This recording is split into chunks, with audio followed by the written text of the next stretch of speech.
Yep, you read the title of this video correctly. As of the latest Nioh DLC, save scumming is no longer possible. For the uninitiated, save scumming is where you make a backup file of your current game save. You then head to the blacksmith and forge some gear over and over until RNG blesses you at the rolls on the gear you want, and if it doesn't, you close the game, reload your backup save, and do it all over again. This is how diehard Nioh players make so many builds with so few resources. Well, it's how they used to do it, I should say, because you can't do it anymore. As of the Darkness in the Capital DLC, save scumming is a thing of the past because there is no longer any resettable RNG at play. That means even if you reload your save file, the rolls you got last forging attempt will be the exact same rolls that you get in your next forging attempt. For players that save scum a lot so they can test, try and make a ton of builds, this news is the worst. Well, kind of. It's not all bad. Despite how it appears, I don't think Team Ninja patched this out to stop save scumming. Team Ninja seem to have responded to concerns about the grind in the game and have changed the way gear drops in the game to relax that grind by a lot. And they've also vastly improved the way you can upgrade gear in the game now. If I were to guess, and I can't be sure, but if I were to guess, I'd say save scumming is an unintended casualty of the overall change to how all of that has been put together. Good gear with good perks now drop way more frequently than ever before, and star effects are way more common now than ever before. It's still RNG, of course, but RNG is definitely favouring better perks now. Not only that, but there are some new ways to help yourself get the gear that you want that didn't exist in the game before. You can now temper Lucky Drop for weapons and Lucky Drop for armour onto certain accessories.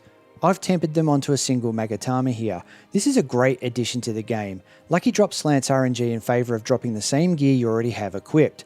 This means if you love your build, the task of replacing gear with high level pieces just became a whole lot easier. With Lucky Drop on your accessory, the gear you want drops like candy. You can see here, I was able to completely replace 4 pieces of my Divine build with Ethereals by the time I'd completed just the first region in Way of the Wise, and that's all without any farming whatsoever. I just played the game the way it's meant to be played, and replacement higher level gear for what I already had just dropped. I really love this addition to the game. There's also the new Stone of Penance system for upgrading accessories. You select the accessory you want to upgrade, and from there you choose a level that's higher than your accessory. For the next few maps you'll be carrying that stone, and enemies will be harder as a result. You can see there in the top right corner the progress, there's like a progress bar under the stone, and you can see the progress I'm making. And that just happens by playing and killing enemies. If you die, it doesn't matter, just kill enemies and the progress will keep going. Once the stone's progress meter is full, all you do is go back to the shrine and you choose whether or not you want resting rights, which upgrades it straight away, or you choose increase the pain if you want to try and get an extra plus on the level, or if you want a higher chance that it will be a higher rarity item. The increased chance if you do go for increase the pain is 10% for a higher rarity item, and a +1 level is the extra chance there. But the enemies do become a lot harder if you choose that, so yeah, you want to choose wisely. My recommendation is you might want to go with resting rights until you've basically geared and leveled up and are just ready to farm. An 80% chance at converting a divine accessory into an ethereal is still a pretty good chance, and if it fails, it's no biggie because it doesn't take that long to fill the progress bar on another stone, so yeah, you can just try again.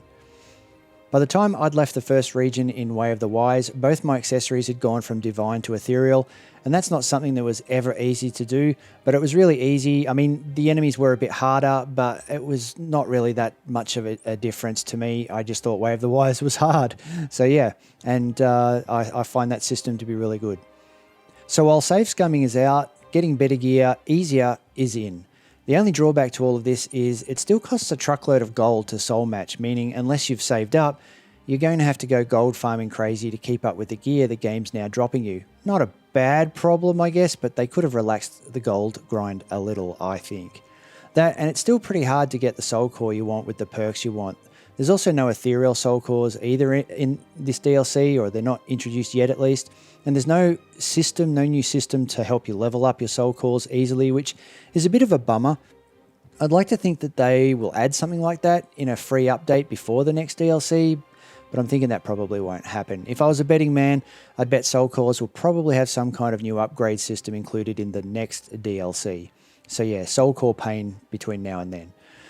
But the struggle for gold and Soulcore tension aside, the game is now less about save scumming and it's more about hunting for great gear just by playing. And honestly, that's all I personally want. When I love a game, I want to play it. I don't want to spend hours flicking between menus and closing down the game and making backup saves and all that crap. I really just want to play and make my builds that way. I admit getting the absolute perfect build with the perfect min-max stats and perks is now harder, but it's also true to say getting a good build together faster is now easier.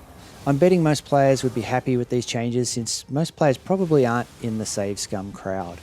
In any case, there's still always Revenant sharing via Discord if you really want that specific piece of gear with that specific perk on it. The way I see it is even with Save Scumming, even when that was a thing, most people were doing Discord anyway. Personally, I think these changes are a great step in the right direction for Nioh 2, and if Save Scumming had to be a casualty of it, then so be it. And how much easier it is to get and modify the gear you want now with all the DLC enemies, I don't know, it just has made the game feel really fresh to me again. I'm really enjoying Nioh 2 like never before, and maybe even as much as I enjoyed Nioh 1, and that's a big thing for me to say because I haven't said that until now. So what do you guys think? Are you losing it that Save Scumming is gone, or are you happy with all the new changes that make getting gear easier just by playing? Let me know in the comments. And don't forget to like the video if this update has been helpful to you. Alright guys, thanks for watching and I'll see you in the next vid. Bye for now.